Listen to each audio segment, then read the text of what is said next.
오늘 말씀은 욥기 8장 7절 말씀을 중심으로 보려고 합니다. 아마 욥기 8장 7절 하면 욥기 8장 7절에 무슨 말씀이 있지? 이런 생각이 드시겠지만 말씀을 딱 보면 금방 알 겁니다. 근데 소제목을 뭐라 붙였냐면 오직 너는 바른 교훈에 합당하게 말하라 라고 말씀을 한 말씀인데요. 이 말씀은 디도서에 나오는 말씀입니다. 나중에 저희가 디도서도 보게 되겠지만 디도는요 바울의 제자였어요. 바울과 함께 사역을 했던 사람이죠. 이 디도에게 그레데라고 하는 섬에 가서 사역을 할 것을 말씀을 하죠. 그래서 거기에 이제 보내면서 편지를 쓰는데 거기서 어떻게 목회를 할 것인지에 대한 말씀을 하고 있는데 그 섬이 참 말썽이 많았던 섬이었던 것 같아요. 섬 크기가 제주도보다 한 3배 정도 큰 엄청나게 큰 섬이라고 해요. 거기서 이제 목회를 하는데 그 그레데 사람들이 그 거짓말도 많이 하고 하여튼 여러 가지 문제가 많았나 봐요. 그래서 그 목회를 어떻게 할 것인지 말씀을 전하면서 뭐라고 얘기하냐면 다른 사람들이 그렇게 할지라도 너는 바른 교훈에 합당하게 해라. 하나님 말씀을 잘 전하고 네가 본을 보여서 삶을 살아라 라고 하는 말씀인데요. 이 말씀과 좀 연결해서 보려고 합니다. 성경은 하나님께서 사람들에게 하시고자 하는 말씀, 또 주로 언약, 더 중요한 건 이제 언약인데요. 이 말씀을 기록한 것이죠. 그래서 하나님께서 직접 말씀하시기도 하시지만 대체적으로 선지자나 하나님의 사람들을 세워서 말씀을 주시고 그 사람들이 말씀을 전달하고 그 말씀을 기록한 말씀이 오늘 우리에게도 전해지고 있는 거죠. 성경을 보면 이런 것들이 기록되어 있죠. 하나님은 누구신지 제일 중요한 부분이죠. 그리고 신약 성경 같은 경우에는 예수님이 누구이신지 또 성령님이 누구이신지에 대한 말씀을 성경이 기록하고 있죠. 또 성경에 보면 사람이 왜 타락하게 됐는지, 하나님이 세상을 창조하시고 왜 타락하게 됐는지, 그 타락한 이후로 어떤 삶을 살았는지, 또 하나님이 이 타락한 사람들에 대해서 어떤 구원의 계획을 가지시고 그 구원의 계획을 이루어가고 계시는지에 대한 말씀을 하고 있죠. 또 믿음이 뭐냐, 기도에 대해서 여러 가지 우리가 신앙생활하는 모든 것이 성경이 되어 있는데요. 무엇보다 하나님의 백성들은 그럼 어떻게 살아가야 되느냐. 우리가 구원받았다고 말하는데 도대체 구원받은 백성들은 그럼 어떤 기준을 가지고 살아가야 되느냐, 이런 것도 다 성경의 말씀을 하고 있죠. 디모데후서 3장 15절부터 17절 말씀 우리 같이 한번 읽어보겠습니다. 또 어려서부터 성경을 알았나니 성경은 능히 너로 하여금 그리스도 예수 안에 있는 믿음으로 말미암아 구원에 이르는 지혜가 있게 하느니라. 모든 성경은 하나님의 감동으로 된 것으로 교훈과 책망과 바르게 함과 의로 교육하기에 유익하니 이는 하나님의 사람으로 온전하게 하며 모든 선한 일을 행할 능력을 갖추게 하려 함이라.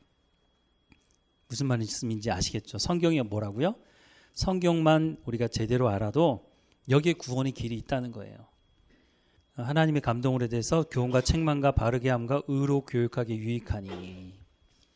성경이 말하는 대로 가르치고 듣게 되고 성경을 알게 되면 우리가 살아가는데 별 걱정이 없을 것 같아요. 문제는 뭐냐면 하나님 말씀대로 순종하지 않는다는 게 문제죠. 성경에 보면 다양한 사람의 말도 기록되어 있어요. 주로 이제 하나님의 말씀이지만 심지어는 사탄이 얘기하는 말도 나오죠. 예. 자, 땅을 두루 돌아 여기저기 다녀왔나이다. 이거 누가 한 얘기죠? 근데 모르고 이걸 보면 땅을 두루 돌아 여기저기 다녀왔나이다. 이거 사탄이 한 얘기인데 이걸 모르고 그냥 이 말씀만 딱 본다면 여행사 개업하는 사람한테는 이거보다 좋은 말씀이 있을까요? 우리가 개업집에 이렇게 개업하러 예배드리러 갈 때 어떨 때는 이렇게 액자를 만들어서 가는 경우도 있는데 땅을 두루 돌아다니며 여기저기 다녀왔나이다. 여행사 개업하는 사람한테 이 말씀 아주 기가 막힌 말씀 아닌가요? 여행사가 뭐예요? 여기저기 다니는 일들을 하는 거잖아요.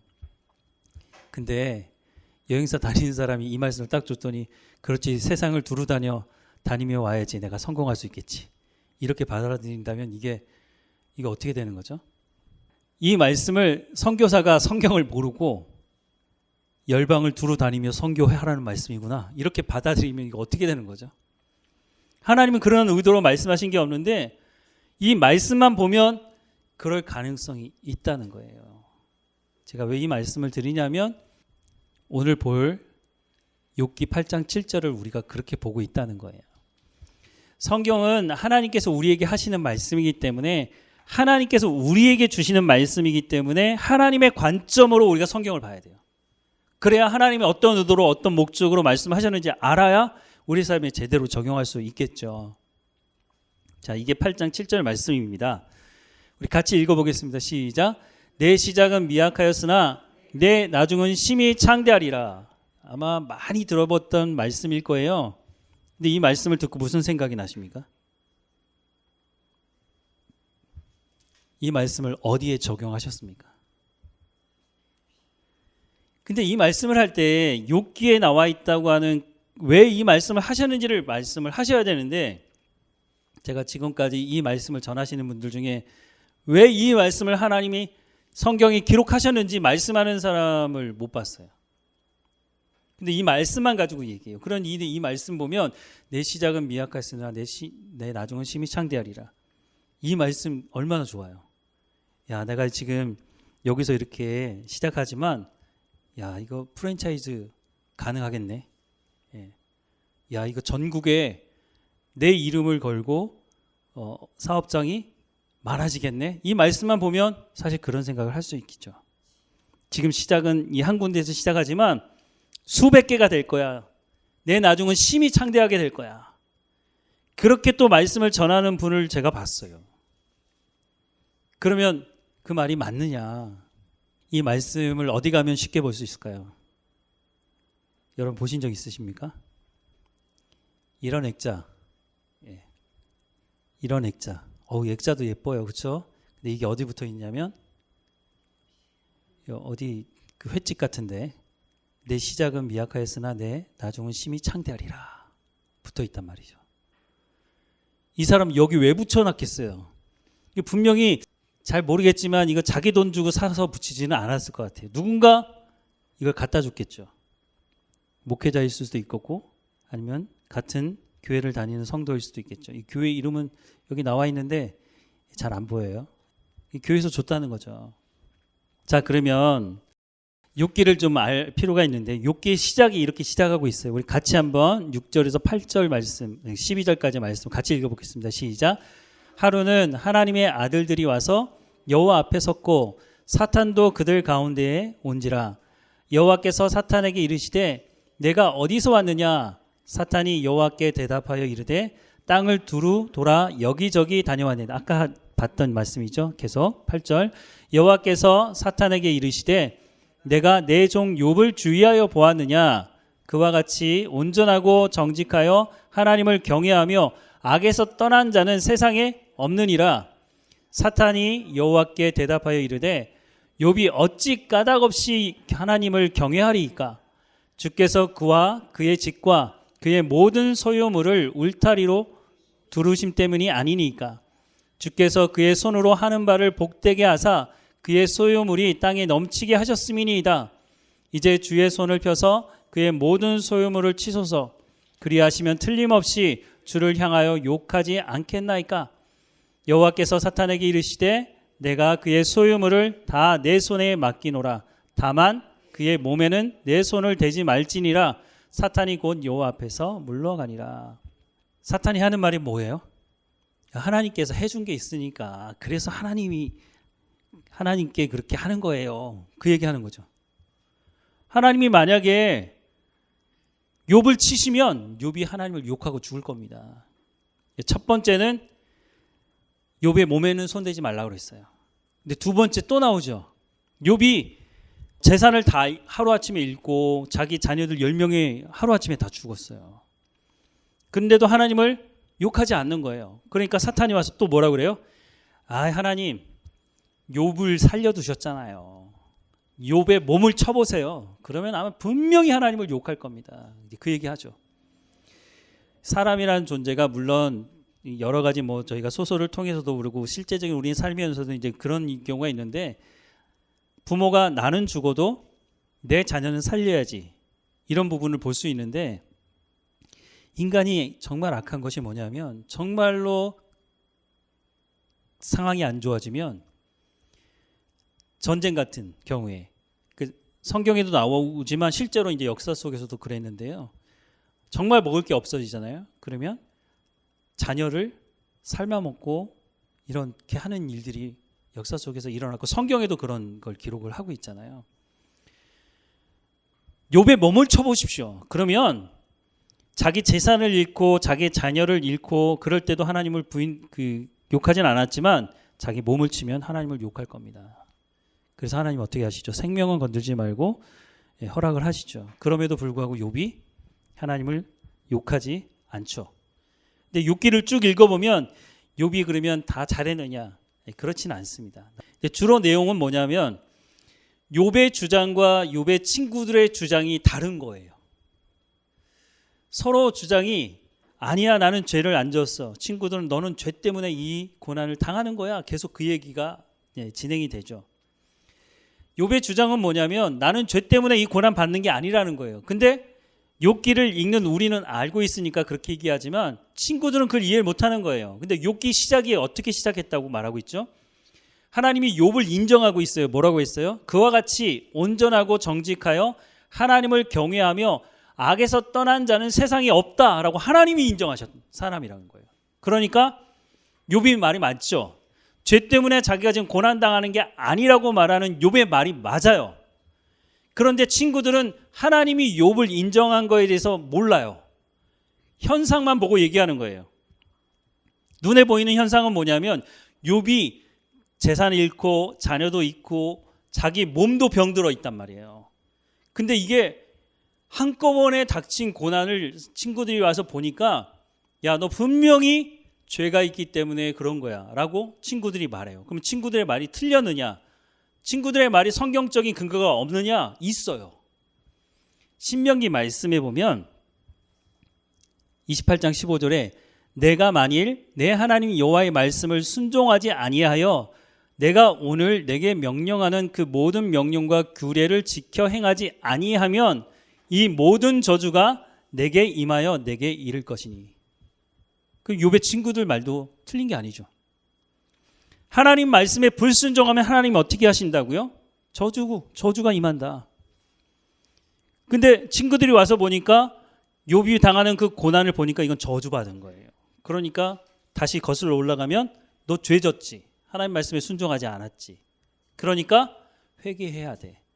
그 친구들도 어떻게 보면 처음에는 욥을 사랑하는 마음으로 그 얘기를 해준 거예요. 왜냐하면 워낙 이거 정말 이런 말할 수 없는 고난을 당하고 있기 때문에 이 문제를 빨리 해결해야 되니까 자기들 세계관 속에서는 이건 죄 때문에 하나님께서 벌을 내리신 거야 라고 생각을 할 수밖에 없는 거죠. 이게 친구들의 그 주장은요 바로 신명기적인 세계관이라고 말해요. 성경의 한 세계관 중에 하나가 이 신명기적인 세계관이에요. 죄를 지면 그 죄에 대해서 하나님께서 벌을 하신다. 맞는 말이에요. 그런데 이 신명기적인 세계가니까 죄를 지으면 벌을 받는다고 하는 이 말이 모든 성경에 다 적용되는 건 아니라고 하는 것을 욥기를 통해서 말씀하고 있어요. 만약에 에베소서 말씀하는 것처럼 허물과 죄로 죽었던 우리라고 성경은 말씀하고 있는데 그렇다면 예수님이 이 땅에 오실 필요가 없는 거예요. 예수님이 이 땅에 오신 것은요 신명기적인 세계관 가지고는 설명이 안 되는 거예요. 예수님이 하나님의 그 긍휼하심으로 우리 가운데 구원을 베풀어 주신 것은 전적인 하나님의 사랑이고 하나님의 은혜예요. 이거는 신명기적인 세계관으로는 설명이 불가능한 거죠. 하나님께서 말씀하고자 하는 그 의도와 목적을 우리가 성경을 통해서 알아야 되는데 디모데후서 4장 1절부터 5절 말씀에는 이런 말씀이 있어요. 하나님 앞과 살아있는 자와 죽은 자를 심판하실 그리스도 예수 앞에서 그가 나타나실 것과 그의 나라를 두고 엄히 명하노니 너는 말씀을 전파하라. 때를 얻든지 못 얻든지 항상 힘쓰라. 범사의 오래 참음과 가르침으로 경책하며 경계하며 권하라. 때가 이르르니 사람이 바른 교훈을 받지 아니하며 귀가 가려워서 자기 사욕을 따를 스승을 많이 두고 또 그 귀를 진리에서 돌이켜 허탄한 이야기를 따르리라. 그러나 너는 모든 일에 신중하고 고난을 받으며 전도자의 일을 하며 내 직무를 다하라 하고 말씀하고 있어요. 2000년 전쯤 기록된 말씀입니다. 근데 그때도 뭐라고요? 사람들이 자기의 귀를 즐겁게 하는 스승들을 많이 두려고 한다는 거예요. 2000년이 지난 지금도 마찬가지죠. 나한테 안 좋은 얘기하는 거 듣기 좋아하는 사람은 없어요. 성경에서는 그런데 우리가 죄인이었다고 계속 말해요. 기본적인 걸 계속 그 얘기를 해요. 한 번만 얘기하시면 좋을 텐데 성경이 여기저기 너무 많이 기록을 하고 있어요. 구약 성경은 뭐 이루 말할 수 없이 많이 말씀하고 있죠. 하나님의 은혜를 베풀지만 하나님의 은혜를 거부하고 힘들 때는 하나님께 도움을 구하다가 좀 살만하면 언제 그랬냐는 듯이 우상을 섬기고 탐욕을 쫓아 살아가는 사람들의 삶이 너무 많이 기록이 돼 있어요. 그게 우리라고 성경은 계속해서 말씀하고 있고 신약 성경도 그 얘기를 하고 있어요. 우리가 그 자리로부터 구원받았다는 것을 잊지 말라고 계속해서 성경은 말씀하고 있죠. 근데 지금도 똑같아요. 근데 뭐라고 하나님 말씀하시죠? 말씀을 전파하라는 거예요. 듣든지 안 듣든지 가서 전하라는 거예요. 때를 얻든지 못 얻든지 하나님 말씀을 전하는 일을 하라는 거예요. 그러면 듣는 사람이 있다는 거예요. 그러니까 전하라는 거죠. 근데 대부분의 사람들은 자기의 귀를 즐겁게 하는 사람들을 많이 두려고 한다는 것이죠. 말씀을 다시 한번 우리가 보면 이제 욥기 8장에 우리가 봤던 아까 읽었던 말씀 8장 7절 말씀인데 이게 왜 이 말씀이 나왔는지를 우리 좀 봐야 될 것 같아서 8장 1절부터 9절 말씀을 보면 우리 같이 읽어보겠습니다. 시작. 수아 사람 빌닷이 대답하여 이르되 내가 어느 때까지 이런 말을 하겠으며 어느 때까지 내 입의 말이 거센 바람과 같겠는가. 하나님이 어찌 정의를 굳게 하시겠으며 전능하신 이가 어찌 공의를 굳게 하시겠는가. 내 자녀들이 주께 죄를 지었으므로 주께서 그들을 그 죄에서 버려두셨나니 내가 만일 하나님을 찾으며 전능하신 이에게 간구하고 또 청결하고 정직하면 반드시 너를 돌보시고 내 의로운 처소를 평안하게 하실 것이라. 내 시작은 미약하였으나 내 나중은 심히 창대하리라. 청하건대 너는 옛 시대의 사람에게 물으며 조상들이 터득한 일을 배울지어다. 우리는 어제부터 있었을 뿐이라. 우리는 아는 것이 없으며 세상에 있는 날이 그림자와 같으니라. 전체로 한 번이라도 읽어봤으면 절대로 개업집에 가서 이 말씀을 안 할 겁니다. 1절부터 9절까지만 읽어도 왜 내 시작은 미약하였으나 내 나중은 심히 창대하리라고 말씀하셨는지를 금방 알 수 있거든요. 욥은 나는 죄가 없어. 내가 죄 때문에 지금 고난받는 게 아니야. 아무리 얘기해도 친구들이 아니라는 거예요. 나 봐. 야, 지금 너 고난당하고 있잖아. 아, 이걸 어떻게 설명할 거야? 욥도 설명할 수가 없는 거예요, 사실은. 욥도 그 당시에 신명교적인 세계관을 가지고 있었기 때문에 자기도 이해가 안 되는 거예요. 그래서 욥기 3장엔 뭐예요? 자기 생일을 막 저주해요. 하나님 나를 태어나게 안 하셨더라면 내가 이 일을 당하지 않았을 텐데 막 그런 얘기까지 하는 거예요. 이해가 안 되니까 설명이 안 돼. 친구들한테도 설명을 할 수가 없어. 왜냐하면 자기가 지금 고난 당하고 있는 것은 사실이니까. 근데 왜 고난 당하는지 설명할 수가 없어서 아니야 난 죄가 없다는 얘기만 하니까 친구들이 야 무슨 말이야. 근데 이 친구 말이 아주 그냥 진짜 이런 말을 하면 안 되는데 이 친구가 뭐라고 얘기해. 4절에 보면 내 자녀들이 주께 죄를 지었으므로 주께서 그들을 그 죄에 버려두셨다. 야 너 10명의 자녀가 죽었지? 그거 다 죄 때문이야. 이렇게 얘기하니 와 정말 많이 그 욥의 뚜껑이 열리는 정도가 아니죠 이거. 욥기 1장에 보면요. 욥의 자녀들이 그 잔치를 벌여요. 뭐 생일 파티하고 막 이렇게 하면 혹시나 실수했을까 봐. 욥이 어떻게 했다 그래요? 그 다음 날 하나님께 제사를 드렸단 말이에요. 그 정도로 욥이 하나님 앞에서 의로운 삶을 살아가려고 했단 말이죠. 그런데 그 자녀들이 죄 때문에 죽었다고요? 와, 친구지만 친구를 좀 잘 둬야 될 것 같아. 근데 사실은 이 사람이 보는 건 현상이에요. 상황이에요. 그런 상황. 왜 죽었어? 건강하고 아무 이유가 없었는데 죄 때문에 죽은 거 아니야? 이렇게 말하는 거죠. 기가 막힌 거죠. 그러면서 하는 말이 뭐예요? 야, 그러니까 회개해. 회개해야 회복할 수 있어. 이 말을 들은 욥이 그러면 아, 그렇구나, 내가 죄가 있구나, 이렇게 얘기했을까요? 그렇지 않았어요. 욥은 계속해서 자기가 죄 없음에 대한 얘기를 해요. 난 죄 때문에 고난당하는 게 아니야. 나도 설명할 수 없고 나도 이해할 수가 없다. 거기에서 나오는 말이죠. 죄 때문에 미약하게 되었으니 지금이라도 회개하면 회복할 수 있을 거야. 친구들이 그렇게 말하는 말 속에 나오는 말이라는 거예요. 그러니 여기 걸어두면 안 되는 얘기죠, 사실은. 성경을 한 번이라도, 욥기 8장을 한 번이라도 읽어본 사람이라면 여기 붙여두면 이게 뭐예요? 개업을 해놓고 내가 죄가 많은 사람이에요. 그러니까 내가 하나님 앞에 회개하고 그러면 하나님께서 장사가 잘 되게 해줄 거예요. 이런 식인 거죠. 이거 말도 안 되는 얘기죠, 이걸. 성경에 하나님께서 하시는 말씀이 얼마나 좋은 말씀이 많은데 하필이면, 근데 이 말씀만 보면 아까도 말씀을 드렸지만 내가 장사가 잘 돼서 1호점, 2호점, 3호점 낼 수 있겠구나. 그런 생각을 충분히 할 수 있을 거라는 거죠. 그 첫 번째는 말씀을 가르치는 목회자가 잘못 가르친 거죠. 그러면 이걸 여기다 걸어둔 이 사람은 잘못한 게 없느냐? 아니, 최소한 이 정도 걸어놨으면, 어떤 교회에서 줘가지고 걸어놨다고 하면 이 사람도 그 교회에 출석하는 사람 아니겠어요? 내 언어로 내가 성경을 볼 수 있는데, 그러면 최소한 목사님이 이 말씀을 주셨으면 성경에 읽어보고 이 말씀이 어떤 의미가 있는 말씀이지? 한 번이라도 읽어봤으면 절대 여기다 붙여두지 않았을 겁니다.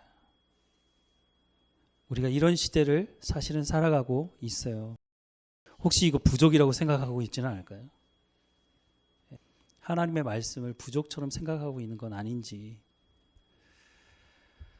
수단과 방법을 가리지 않는 사탄입니다. 사탄은 수단과 방법을 가리지 않아요. 고린도 후서에 보면, 고린도 후서 11장 14절에 보면 이것은 이상한 일이 아니니라. 사탄도 자기를 광명한 천사로 가장한다고요.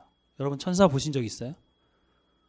꿈속에 갑자기 천사가 나타나가지고 너 내일 당장 집 팔고 논 팔고 다 팔아서 뭐 하라고, 너 선교지 나가 라고 하면 그게 하나님께서 말씀하신 것인지 아닌지 우리가 어떻게 구분을 해요? 성경에서 이미 말씀하신 하나님에서 알고 있는 사람은 구분할 수 있지만 사탄은요, 광명한 천사로도 위장한다니까요. 예수님을 시험할 때 뭘로 공격했어요? 뭘로 시험했어요? 하나님의 말씀으로 시험했다는 거 아십니까? 그런데 그 말씀을 찾아가서 보잖아요. 그런 의미로 하나님 하신 말씀이 아니에요. 근데 그 말씀만 딱 띄워와서 사탄이 예수님을 공격해요. 그러니까 예수님은 어떻게 방어하시죠? 야, 그건 원래 그 말씀이 아니야. 하나님은 이렇게 말씀하셨어. 그러니까 사탄이 할 말이 없죠. 우리가 그렇게 해야 된다는 거예요. 디모데후서 4장 3절부터 4절에 보면 때가 이르니 사람이 바른 교훈을 받지 않으며 귀가 가려워서 자기의 사욕을 따를 스승을 많이 두고 또 그 귀를 진리에서 돌이켜 허탄한 이야기를 따른다. 그러니까 사탄이 그렇게 하는 거죠. 좋은 말만 해주는 거죠. 근데 사탄이 책임지나요? 아담과 하와가 선악을 알게 하는 나무 열매를 딱 따먹어 놨을 때 사탄이 책임졌나요? 책임지지 않습니다.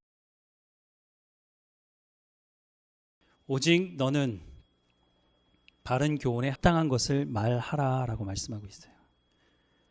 세상 사람들이 다 그런다고 우리도 그럴 때가 있거든요. 아니, 누구도 그러고 누구도 그러고 누구도 그러는데 내가 한다고 뭐 세상이 바뀌겠어? 하나님은 다 그런다 할지라도 너는 그렇게 하지 말라는 거예요. 디모데후서 4장 1절과 2절에 보면요, 하나님이 하나님 앞과 살아있는 자와 죽은 자를 심판하실 그리스도 예수 앞에서 그가 나타나실 것과 그의 나라를 두고 엄히 명하노니 너는 말씀을 전파하라. 때를 얻든지 못 얻든지 항상 힘쓰라. 범사의 오래 참음과 가르침으로 경책하며 경계하며 권하라 라고 말씀을 하고 있어요. 세상은 원래 그랬어요. 안 그런 적이 없어요. 지금도 마찬가지고 예수님 오실 때까지 세상은 악하게 그렇게 돌아갈 거예요. 우리는 그 속에서 살아가는 그리스도인이고, 그래서 예수님이 제자들을 파송하시면서 뭐라 그래요? 뱀처럼 지혜롭고 양처럼 순결하라고 말씀하고 있어요. 근데 무책임하게 예수님께 하시는 말씀이 아니죠. 성령을 구하라. 성령이 너희에게 할 말을 주시고 인내하며 하나님 말씀을 이루어가는 성령의 열매를 맺는 삶을 살아가게 하실 거라고 약속하고 계세요.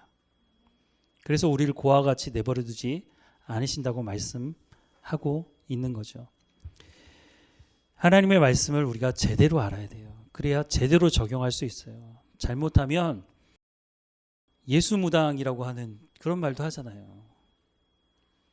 우리가 신앙의 삶을 살아간다고 해놓고 심판대 앞에 섰을 때 불법을 행하는 자들아 내게서 떠나가라고 하는 하나님의 말씀을 듣는 사람들이 있을 거라고 예수님은 경고하고 있어요. 우리가 신앙생활을 한다고 한다면 제대로 해야죠.